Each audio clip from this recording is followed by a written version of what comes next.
স্বাধীনতার পর এ পর্যন্ত ভারতের দখলে থাকা 5 কিলোমিটার এলাকা দখলমুক্ত করল বিজিবি।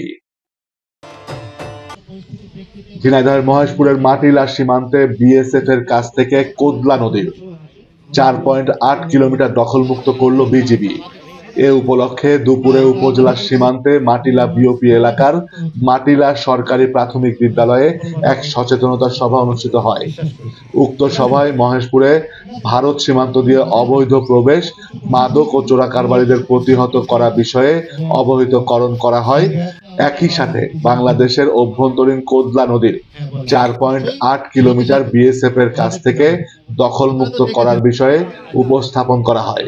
সভায় এলাকার সুধীজন ও জনপ্রতিনিধিরাও বিভিন্ন মতামত তুলে ধরেন।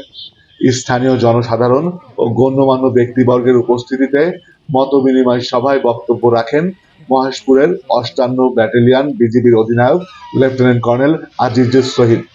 এছাড়াও আলোচনা সীমান্তে সবার সঙ্গে সুসম্পর্ক, মাদক কারবারিদের উন্নত কর্মসংস্থানের ব্যবস্থা এবং কাঁটাতারবিহীন অরক্ষিত সীমান্তে নিরাপত্তা ও সামাজিক বৈষম্য দূরীকরণ, মানব পাচার, নারী ও শিশু পাচার সম্পর্কে সজাগ থাকার ব্যাপারে আলোচনা করা হয়।